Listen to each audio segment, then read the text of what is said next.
Parashat Kedoshim. Ve'ahavta le'reacha kamocha, tu aimeras ton prochain comme toi-même. Est-ce possible? Dans l'état, non. Dans l'état, non. C'est-à-dire, comme les Pashtanei Hamikra, les exégètes de la partie simple de la Torah nous expliquent, kamocha, comme toi-même, il faut le comprendre comme le sens du mot comme, dans le sens d'à peu près. Essaye de réfléchir dans chaque situation à ce que tu voudrais qu'on te fasse. Et comprends l'autre qui veut telle ou telle chose. Donc ça ne sera pas vraiment kamocha. Par contre, lorsqu'on rentre en profondeur, d'après la Chassidoute, kamocha, c'est kamocha mamash. Comme toi, véritablement comme toi. Et je vous ai répondu que dans l'état des choses, c'est-à-dire tel qu'on reste au niveau superficiel de notre vie, alors effectivement, c'est pas possible. Si on rentre en profondeur, par le koach de Chassidut, des profondeurs de la Torah, on peut y arriver. À la lueur notamment d'un midrash, qui dit Chavivin Israël, Shinikreo Banim Lamakom. Le peuple juif est cher aux yeux de Dieu, car ils sont appelés Banim, les enfants d'Akadosh Baruch Hu. Donc c'est comme si chaque juif était le frère, véritablement, le frère de son prochain. Machal, et le Midrash donne un machal, une parabole, d'une personne, du fils du roi, qui est condamné par la justice royale, qui se retrouve en prison, et donc qui est privé de tout son bien-être minimal en tant que prince. Et un ami de ce prince vient en cachette lui donner tout ce dont il a besoin.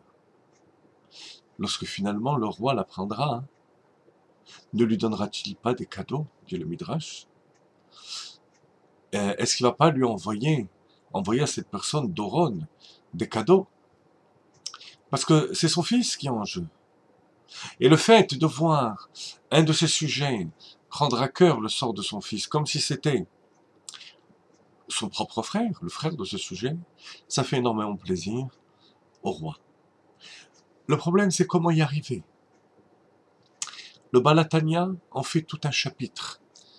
Dans le Tanya, chapitre 32, en nous expliquant que le seul moyen d'y arriver, c'est lorsque le corps, l'âme animale et toute notre vie superficielle devient secondaire de notre vie.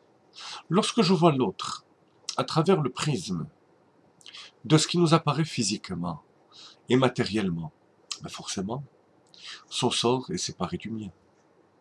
Son sort peut me plaire ou ne pas me plaire. Il peut provoquer chez moi l'antipathie ou la sympathie.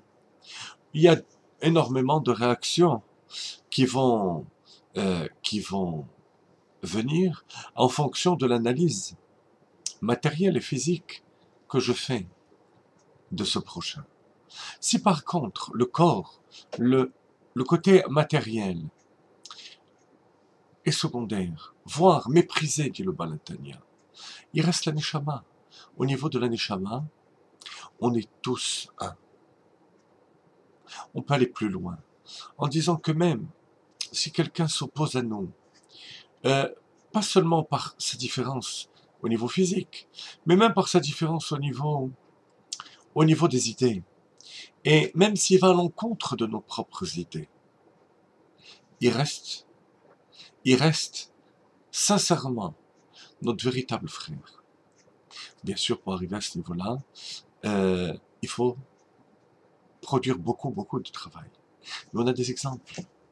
Je vais vous raconter une anecdote que j'ai vue dernièrement d'un Chazan d'origine russe, Reb Tzvi Hirsch Tzatzkes, on l'appelle, et qui venait souvent chez le rabbi, notamment pour chanter des chants en russe, avec un entrain extraordinaire qui faisait vibrer tout le 770 chez le rabbi. Et ce Chazan une fois, se trouva dans un concert, en train de chanter avec sa kippa, c'est un chazan religieux, et une personne vient lui dire, en chuchotant à son oreille, est-ce que ça ne le dérangerait pas de retirer la kippa, car ça gêne certaines personnes qui sont dans la salle. Bien entendu, notre chazan, Reb Tzadkes, refusa. Quelques minutes plus tard, une deuxième personne, qui se présenta comme le vice-président de l'organisation qui organisait ce concert, lui fit la même demande. Alors excédé, le chazan lui dit, écoute, c'est la deuxième personne qui vient me demander d'enlever ma kippa. S'il y en a une troisième qui vient, eh ben je sortirai les tzitzit.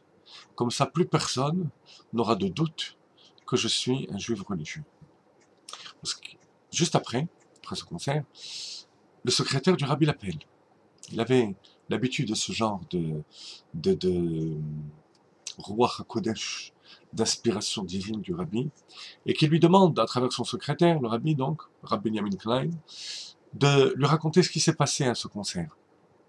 Il décida de venir lui-même raconter au rabbi.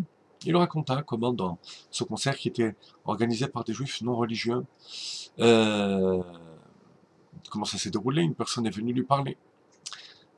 Notre Reb Tzadkes dit la chose suivante. Le rabbi ne m'a jamais interrompu. À chaque fois que je venais, pour parler au rabbi, le rabbi attendait patiemment jusqu'à la fin, excepté à cette occasion. Lorsque j'ai dit juif non religieux, à ce moment-là, le rabbi m'interrompit et me dit, il n'y a pas religieux, non religieux. Chaque juif est religieux. Chez certains concrètement, chez d'autres potentiellement. Alors, quelle que soit la véracité des détails de cette anecdote, l'esprit est le même, est valable à 100%, et c'est de cet esprit dont on doit s'imprégner. Voir l'autre constamment comme une partie de ma propre neshama, quel que soit son comportement, quelle que soit son apparence. Travail très difficile autour duquel tourne toute la Torah. Bonne chance.